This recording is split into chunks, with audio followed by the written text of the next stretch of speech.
O que você pensa de uma pessoa que diz: meus pais eram membros desta denominação. Eu nasci nela e eu morrerei nela. Você dirá: penso que ela está errada ao dizer isso, sim, mas por que ela está errada? Suponho que seja porque ela assume que sua denominação está certa e sempre estará certa. Bem, então, a qual denominação ou grupo ela deve ser leal? Suponho que ela não deva ser leal a nenhuma denominação, porque nenhuma denominação é perfeita. Uma questão final. Se ela não deve ser fiel a nenhuma denominação ou grupo cristão, a que ela deve ser leal? Ela deve ser leal ao Senhor e aos princípios de sua palavra. Sim, naturalmente. Esta é a única resposta correta. É um erro desenvolver uma lealdade eterna a qualquer comunhão cristã, não importa o quanto escritural ela possa ser naquele momento. Mesmo supondo que você rejeite toda a ideia da denominação. Suponha que você se reúna com cristãos que rejeitam qualquer nome sectário. Suponha, por exemplo, que eles se refiram a eles mesmos pelo nome inócuo de assembleia. Busquem se aderir ao ensinamento da palavra. Deveria você lançar toda sua sorte com eles permanentemente ser leal somente a eles. Se você o fizer, descobrirá que está em uma posição difícil. Você está entregue a um grupo que quase invariavelmente muda com o passar dos anos. Esta tem sido a história de quase toda a comunhão cristã. Tendências liberais se arrastam para dentro dela. O zelo e a carnalidade dão lugar ao formalismo. Uma hierarquia denominacional se desenvolve. Logo se pôde escrever e cabo sobre todas as coisas, a glória se foi. Então mais uma vez, se você é leal a um grupo ou assembleia, sempre se levanta a questão: com quem particularmente devo concordar? Há uma grande diferença entre os grupos de igrejas locais, bem como a grande diferença entre os indivíduos. Alguns são abertos, outros são exclusivos. Alguns conservadores, outros liberais. Alguns têm pastor que preside sobre a congregação, outros repudiam o ministério de um só homem. Não existem duas assembleias exatamente iguais. Assim, existe um problema real. A que assembleias devemos ser leais? Devemos nós cegamente nos subscrever a todas as assembleias que podem estar listadas em um catálogo de endereços semi-oficial? Parece óbvio que não podemos consistentemente fazer isso. Devemos julgar cada assembleia individualmente pela palavra de Deus, quanto ao que diz respeito à nossa própria afiliação pessoal. Aqui está um outro problema. Se a minha lealdade deve ser a um grupo particular das igrejas locais, qual deve ser a minha atitude em relação a outros grupos cristãos que podem de alguma forma ser tão restritos ao padrão do Novo Testamento quanto o meu? Como posso avaliá-los? Simplesmente aceno para eles dizendo: eles não estão entre nossas assembleias. Eu os aceito ou os rejeito pelas suas atividades que são relatadas em uma das nossas revistas. Então existe o assunto dos obreiros cristãos individuais fora do nosso círculo. Como podemos avaliá-los? Pergunto: ele foi recomendado por uma das nossas assembleias. Ele está conosco. Ou inquiro se ele está servindo o Senhor de acordo com os princípios do Novo Testamento. Certamente a política mais fácil é julgar indivíduos ou grupos por estarem ou não conosco. Isso não requer exercício espiritual ou discernimento. Mas é uma falsa e perigosa base de julgamento. Ela suplanta a palavra de Deus com a nossa autoridade final. Ela assume um antecedente de que nós estamos corretos em nossa posição e que todos os demais devem se conformar conosco. Ela nos conduz à inconsistência, embaraçamento e confusão. Os cristãos devem ser ensinados a testar todas as coisas pelas Escrituras. Esta é a nossa única autoridade. A questão não é como fazemos em nossas assembleias, mas o que a Bíblia ensina sobre isso. Nossa lealdade deve ser primeiro, último e sempre ao Senhor e aos princípios de sua palavra. E não devemos nunca assumir cegamente que qualquer grupo de crentes tem um monopólio da verdade, está apegado ao Novo Testamento em sua totalidade, ou está imune ao desvio ou afastamento. Toda geração deve se guardar contra o perigo de escorregar para dentro da forma denominacional e sectária de pensar. Através dos séculos, tem havido grandes movimentos do Espírito Santo no qual certamente verdades têm sido recuperadas do entulho da tradição, formalismo e ritualismo. A primeira geração, isto é, os vivos no tempo destes movimentos, foram adestrados com relação aos princípios escriturais envolvidos. Mas então a segunda e a terceira geração tenderam a seguir o sistema rotineiramente porque seus pais estavam ali, e porque eles mesmos foram criados ali. Houve um declínio da verdadeira convicção e um incremento na ignorância das bases bíblicas do padrão seguido. Deste modo, a história da maioria dos movimentos espirituais tem sido convenientemente descrita na série de palavras: homem, movimento, máquina, monumento. No princípio há um homem, ungido de uma forma especial pelo Espírito Santo. Como outros guiado para a verdade, desenvolve um movimento. Mas lá pela segunda ou terceira geração, as pessoas estão seguindo um sistema com precisão, como uma máquina sectária. Finalmente nada é deixado além de um inanimado monumento denominacional. Se você fosse perguntar para uma amostragem de cristãos, por que você se reúne na comunhão daquela igreja? Quantos deles você acha que poderiam claramente dar uma resposta bíblica? Não muitos. Há uma ignorância generalizada da verdade sobre a Igreja do Novo Testamento, e por isso uma fraqueza geral de convicção sobre o assunto. Como podemos ter fortes convicções sobre algo que não conhecemos ou entendemos? Na Assembleia Saudável do Novo Testamento, aqueles que estão na comunhão sabem por que estão ali. Eles não são degustadores de sermão ou seguidores de homens, mas cristãos que estão bem embasados na verdade do Evangelho e da Igreja. Eles estão preparados para julgar todas as coisas pela palavra. Eles não estão inalteravelmente comprometidos a nenhum grupo particular de assembleias. Se desenvolvem tendências que não são bíblicas e desonram o Senhor, buscarão a direção do Espírito Santo para a companhia daqueles que se encontram em obediência à Bíblia. Vamos examinar algumas das grandes verdades concernentes à Assembleia que são encontradas no Novo Testamento e às quais devemos ser leais. 1. A unidade do corpo. Uma das mais óbvias verdades é a unidade do corpo de Cristo. Há um só corpo, uma igreja, uma assembleia. Efésios 4:4. Porque isso é verdade, todos os crentes são responsáveis por dar testemunho disso. Quando nos reunirmos, deveríamos expressar praticamente isso. Nada do que fazemos ou dizemos poderia negá-la. Muitos crentes veem muito claramente que seitas e denominações são uma negação da verdade de um só corpo. 1 Coríntios 1 versos 10 a 13. E capítulo 13:3.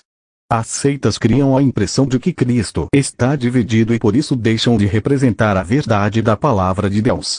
Muitos de nós vemos isso muito claramente, e recusamos nomes tais como batista, luterana, metodista ou episcopal. Mas nós nem sempre vemos que qualquer destes nomes que nos separam de outros membros do corpo é divisor e não escritural. Mesmo se tomamos um nome bíblico como irmãos, por exemplo, no minuto em que o qualificamos ou o capitalizamos, transgredimos. É um erro para alguns crentes se identificarem como irmão de primos, irmãos unidos, irmãos cristãos, irmãos evangélicos, irmãos abertos ou irmãos exclusivos, tanto quanto é para outros chamarem a si mesmos de presbiterianos ou pentecostais. Irmão com um I maiúsculo implica que existem alguns crentes que não são irmãos, ou que alguns são irmãos de forma distinta. Ouvimos as pessoas perguntarem: ele está entre os irmãos? Ou reportarem com tristeza: ele deixou os irmãos. A verdade é, naturalmente, que se ele é salvo, ele está entre os irmãos, e não pode deixar os irmãos, já que o crente está eternamente seguro. Certamente é correto que devemos nos reunir somente no nome do Senhor Jesus Cristo, mas no instante em que falamos de nós mesmos como cristãos reunidos somente no nome do Senhor Jesus, significando que o fazemos, e outros não, nos tornamos uma seita. Falar de um grupo particular de cristãos exclusivamente como o povo do Senhor mostra uma atitude sectária. Isso nos coloca na mesma classe daqueles que em Coríntios diziam: eu sou de Cristo, significando que eles eram de Cristo em exclusão a todos os demais. 1 Coríntios 1:12. Uma outra forma na qual aparece a inconsistência é o hábito de chamar uma reunião particular de cristãos em uma cidade de a igreja naquela cidade. Ou falar de estados ou cidades onde não existem igrejas. Realmente esta não é uma linguagem adequada. A igreja em qualquer cidade é constituída por todos os crentes verdadeiros ali. Dentro daquela cidade pode haver várias reuniões de cristãos. Adicionalmente pode haver alguns crentes verdadeiros que não estão associados com uma comunhão local por uma ou outra razão. Eles podem estar debaixo de disciplina, por exemplo. Todos compõem a igreja na cidade, embora nem todos se reúnam em um só lugar.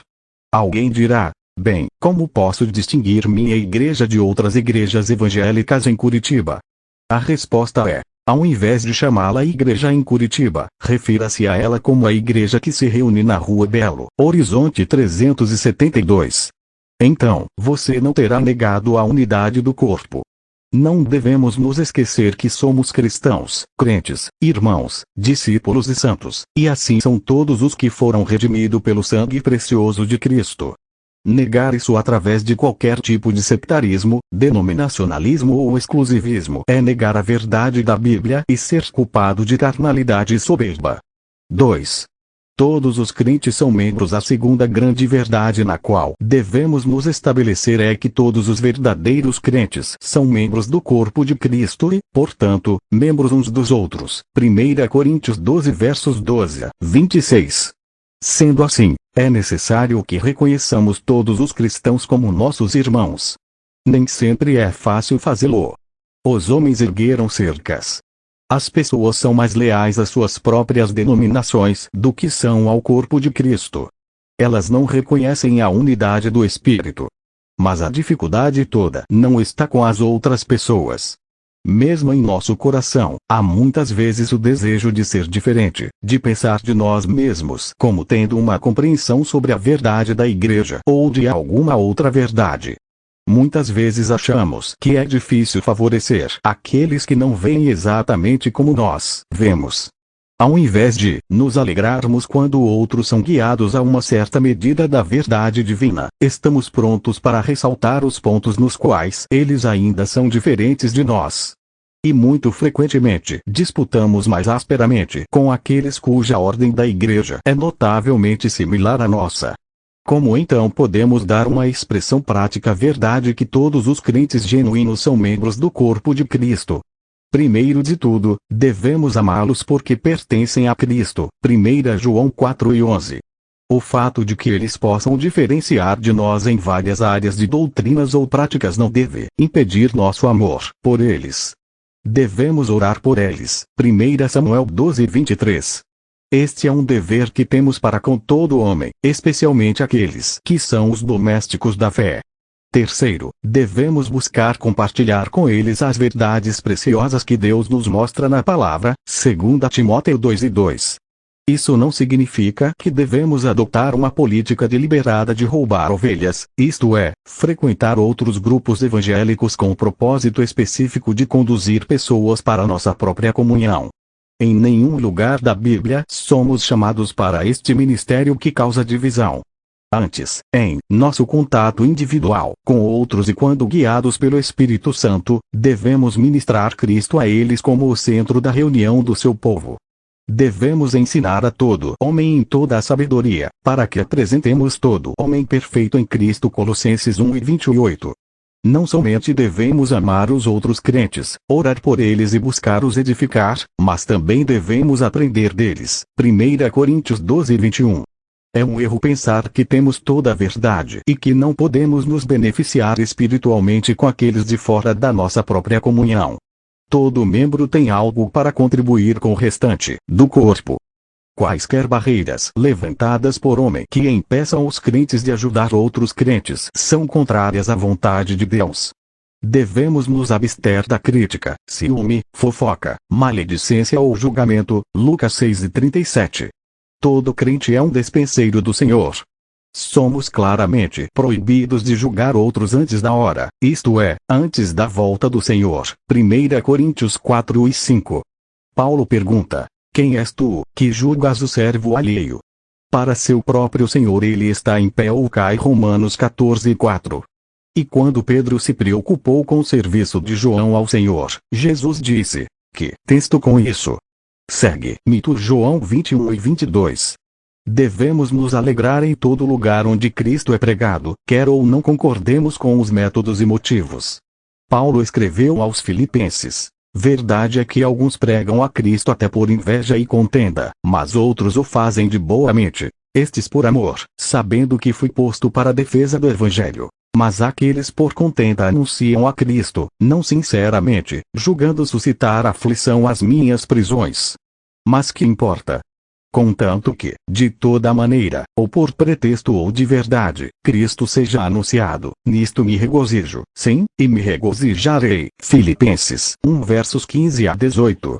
O fato de que desta maneira reconhecemos todo crente verdadeiro como membro do corpo de Cristo, não significa que adotaremos suas orientações e práticas. Somos responsáveis em obedecer a palavra de Deus como Ele tem revelado a nós. Podemos amar as pessoas sem amar o sistema onde elas se encontram e sem nos tornarmos parte dele. Quanto à preocupação com o nosso próprio caminho, devemos ser inflexivelmente obedientes à Bíblia. Quanto à preocupação com os outros crentes, devemos ser pacientes e tolerantes. 2. Cristo, o cabeça da igreja. Uma terceira verdade importante, na qual devemos nos estabelecer, é que Cristo é o cabeça da igreja. Efésios 5:23, Colossenses 1:18. Isso significa que devemos confiar a Ele a direção e orientação dos negócios da Assembleia local. Todos nós percebemos que a verdade do senhorio de Cristo é negado quando um Papa, por exemplo, reivindica ser o cabeça da igreja na terra. Mas devemos nos guardar contra o erro mais sutil de pensar que algum de nós tem algum direito de dirigir os negócios da Assembleia.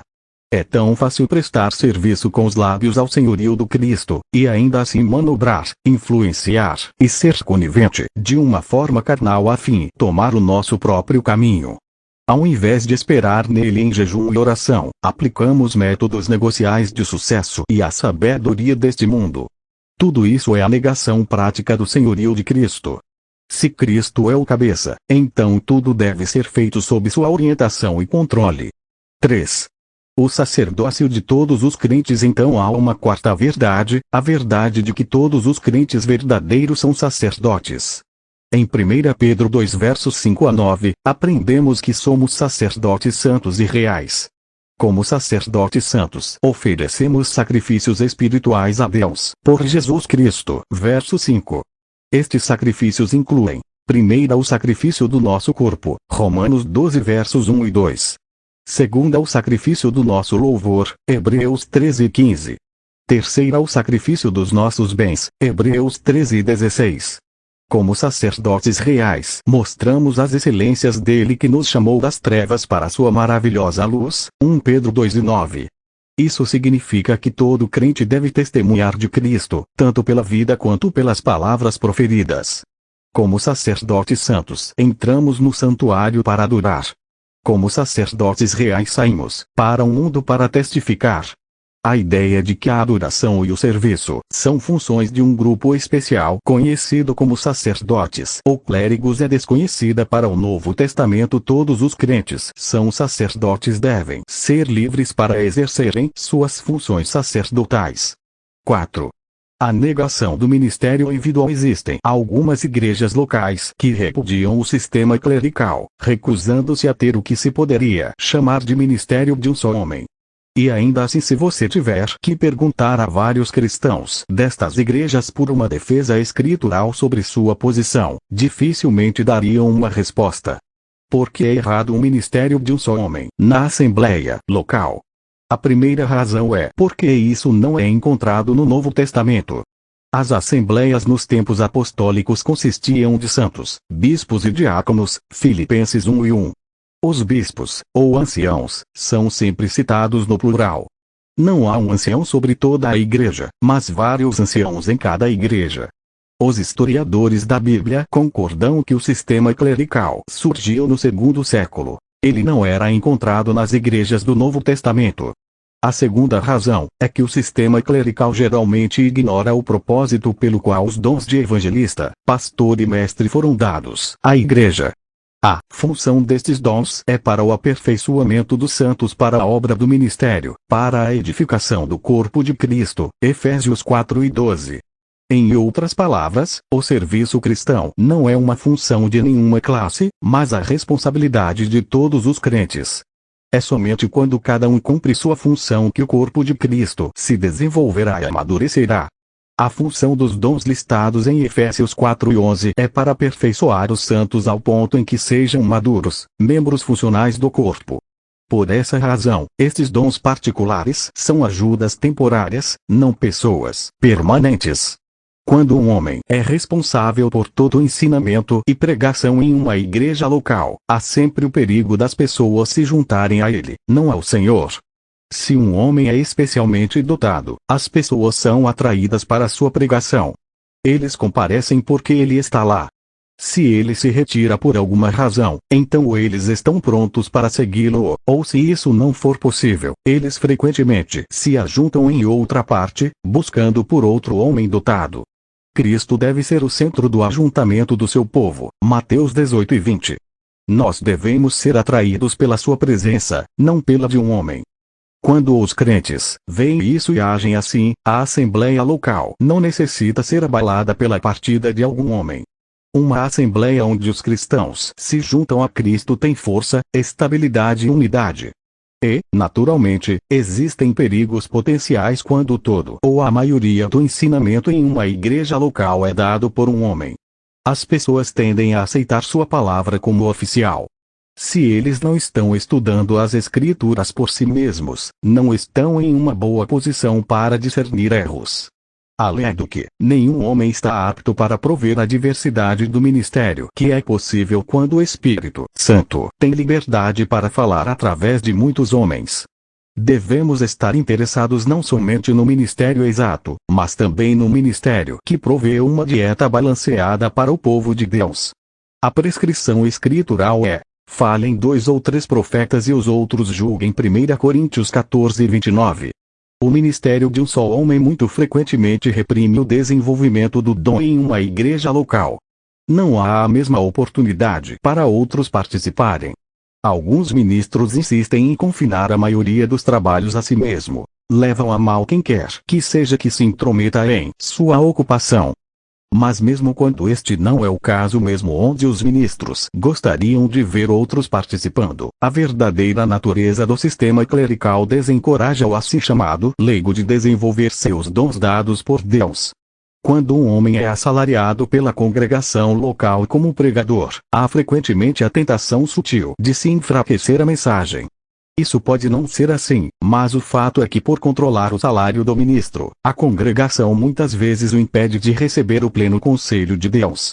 Ora, reconhecemos que existem muitos grandes homens de Deus no sistema clerical que pregam o evangelho fielmente, ensinam a palavra, e buscam apacentar o rebanho de Cristo.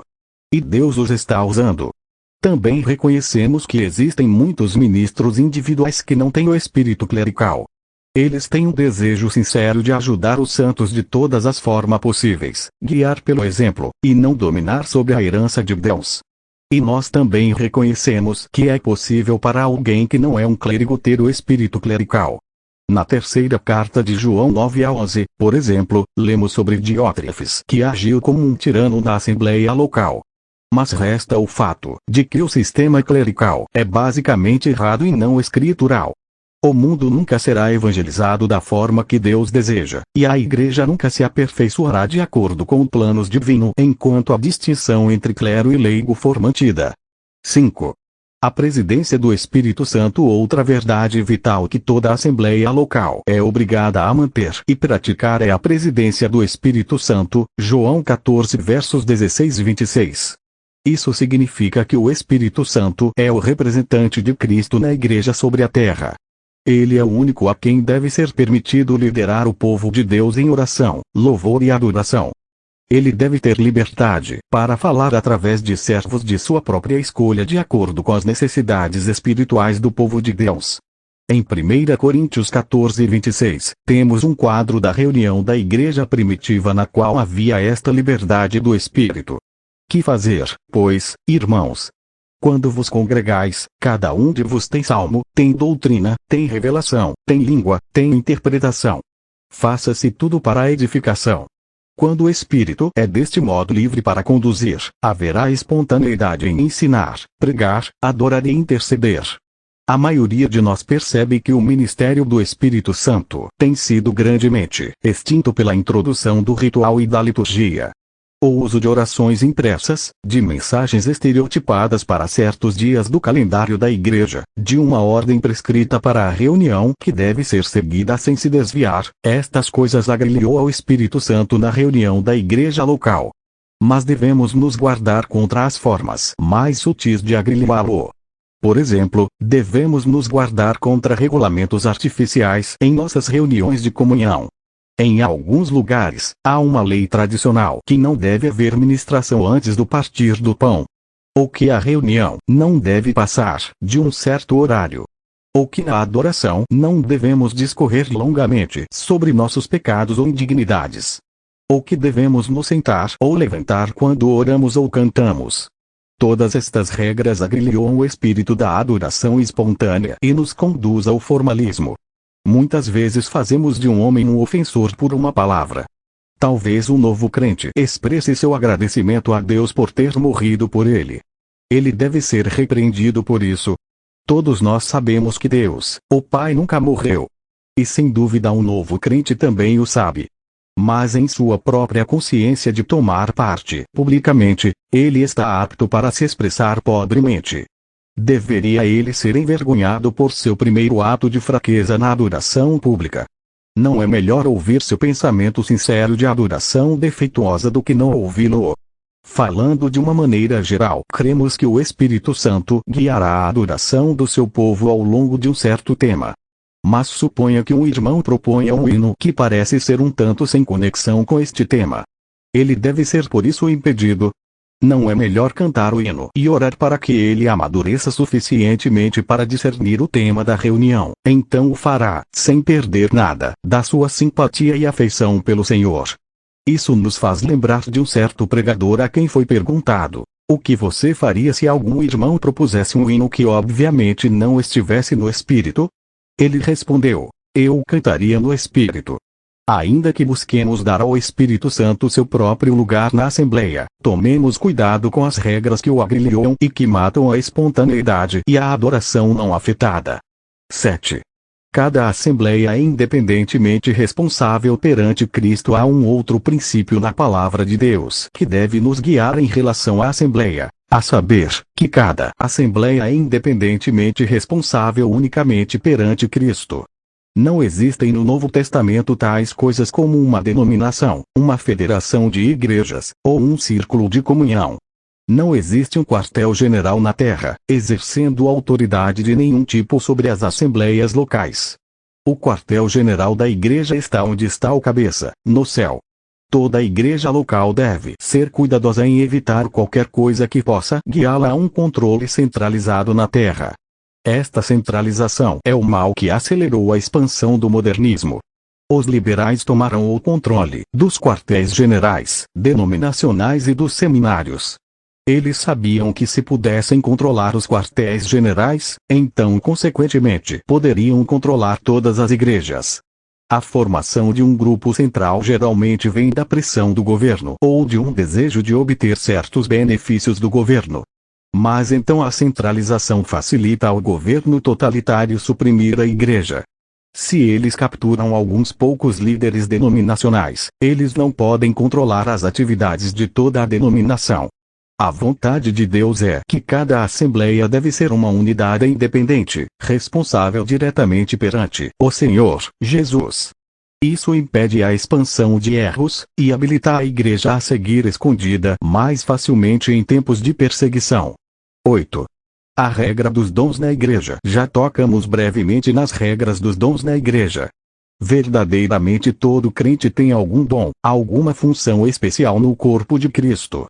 Adicionalmente existem os dons especiais de serviço de evangelismo, apacentamento e ensinamento, Efésios 4:11. Os dons mencionados foram dados para ajudar todos os santos a encontrarem seus dons e exercitá-los.